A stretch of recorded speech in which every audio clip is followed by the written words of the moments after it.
Students, whatever homework is given to you, you have to submit it on the very next day between 8 am to 1 pm to the given WhatsApp number, and it is compulsory to submit your homework as your attendance will be marked on the basis of your submission.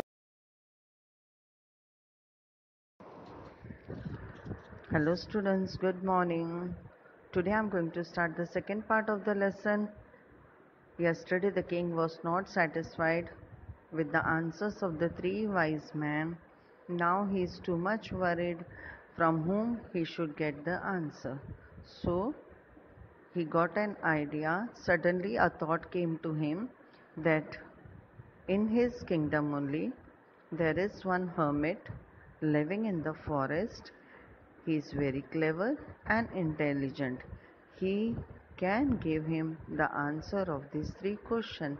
But the hermit is very unique because he only meet an ordinary person. So अब राजा बहुत दुखी हो गया क्योंकि उसे जो तीन प्रश्नों के उत्तर मिले थे उनसे वो संतुष्ट नहीं था। अब उसकी परेशानी और बढ़ गई कि अब ये तीन प्रश्नों का उत्तर उसे कौन देगा। तो अचानक उसे याद आया कि उसके राज्य में एक साधु जी रहते हैं जंगल में, वो उनके प्रश्नों का उत्तर दे सकेंगे। लेकिन ये साधु जी कुछ अलग किस्म के थे क्योंकि वो सिर्फ और सिर्फ साधारण व्यक्ति से ही मिलते थे। Next day the king thought he should wear the dress of an ordinary person, and even he will behave like an ordinary person, and he will meet to the sadhu in the forest. Now दूसरे दिन राजा ने ऐसे सोचा कि वो साधारण वस्त्र पहनकर साधु जी से मिलने जंगल में जाएंगे। Next day he reached in the forest and he saw the hermit digging the ground. So he went near to the hermit and asked him the three questions. What is the right time to do the work? Who is the important person in everyone's life?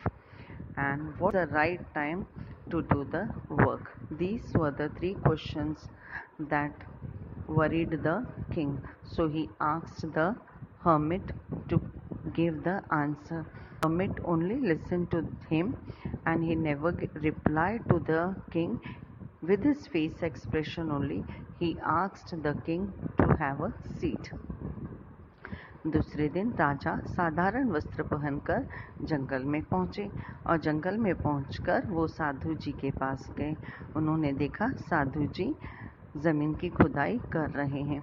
वो राजा जी उनके पास पहुंचे और उन्होंने अपने तीन प्रश्न बताए। सबसे महत्व टाइम कौन सा होता है? सबसे महत्व इंसान हमारी ज़िंदगी में कौन है और हमें कौन सा काम सबसे पहले करना चाहिए? ये तीन प्रश्न राजा जी के थे और उन्होंने साधु जी से पूछा। साधु जी ने कोई जवाब नहीं दिया। उन्हें अपने चेहरे के हाव भाव से राजा जी को कहा, आप वहाँ पर जाकर बैठ जाइए। So the king sat and he was just looking at the hermit. Now the time passed 1 hour, 2 hour, 3 hour. But the hermit was digging the ground, and the king was looking at him. Again the king went near to him and asked hermit, please give me the answer. Again the hermit just looked at him, but he never gave a reply. Now the king said, hermit, you had become tired. Now you have a seat and I will dig the ground. So the hermit sat down and now the king started digging the ground. अब कुछ समय के बाद राजा जी साधु जी को देख रहे थे। वो अपनी ज़मीन में खुदाई करते जा रहे थे और राजा जी बैठे उन्हें देख रहे थे। 1 घंटा बीता, 2 घंटे बीते। अब राजा जी से रहा न गया। वो फिर साधु जी के पास पहुँचे और उन्होंने कहा, हे साधु जी, मुझे मेरे प्रश्नों का उत्तर दे दीजिए।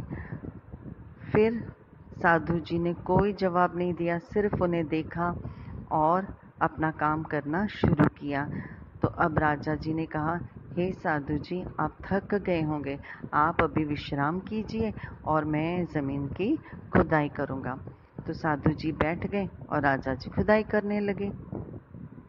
Now, when the king was digging the ground, after 1 hour, again he went to hermit and asked the question, but the hermit did not reply any answer to his question. Instead of giving the answer, hermit said, now you have rest and I will dig the ground. King said, no, you take a rest and I am going to dig the ground. अब राजा जी कुछ समय के बाद उनसे रहा न गया, फिर वो साधु जी के पास पहुँचे और उन्होंने कहा, प्लीज़ साधु जी, मेरे प्रश्न का उत्तर दे दीजिए। तो साधु जी ने कहा, अब आप विश्राम कीजिए और मैं खुदाई करूँगा। लेकिन उन्होंने प्रश्नों का उत्तर नहीं दिया। तो राजा जी ने कहा, नहीं साधु जी, आप विश्राम कीजिए और मैं खुदाई करूँगा। तो राजा जी फिर ज़मीन की खुदाई में लग गए और साधु जी विश्राम कर रहे थे। ऐसे now as the time was passing in the evening, when king was digging the ground and hermit was taking the rest, in the mid of that they saw one person running and coming towards them, and his clothes were completely filled with the blood. And as he came near to the hut, he had just fallen down on the ground and become unconscious. अब राजा जी खुदाई करते जा रहे थे और साधु जी विश्राम कर रहे थे। अचानक उन्होंने क्या देखा, एक व्यक्ति उनकी तरफ दौड़ता चला आ रहा है और उसके कपड़े खून से लथपथ थे। जैसे ही वो साधु जी की कुटिया के पास पहुंचा, वहां वो गिर गया और गिरने के बाद वह बेहोश हो गया। When king and the hermit saw this, both of them went near the wounded person. Then they saw that when they saw the blood was coming, the hermit ran inside the hut and brought some ointment and cloth. King took that cloth and ointment from king, and he first cleaned the wound of that wounded man, and then he put the ointment and bandaged it. वो राजा जी और साधु जी दोनों ही बेहोश आदमी के पास पहुँचे। जब पहुँचे तो उन्होंने क्या देखा कि उस इंसान को बहुत गहरी चोट लगी है, और जैसे गहरी चोट देखी, साधु जी फटाफट अपनी कुटिया के अंदर गए और वहाँ से कुछ दवाई और कपड़ा लेकर बाहर आए। जैसे ही साधु जी बाहर आए तो राजा ने उनसे जल्दी से कपड़ा और दवाई ले ली।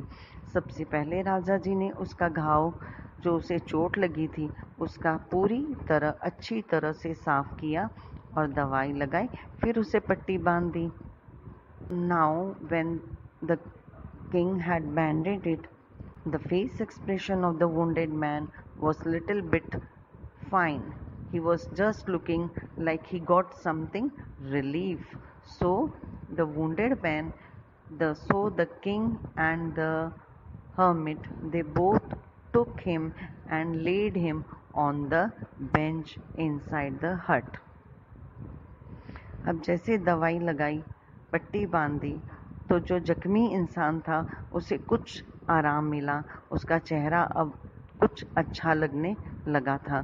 तो राजा जी ने और साधु जी ने दोनों ने उठाया और कुटिया के अंदर एक तख्ते पर, बेंच पर उसे लेटा दिया।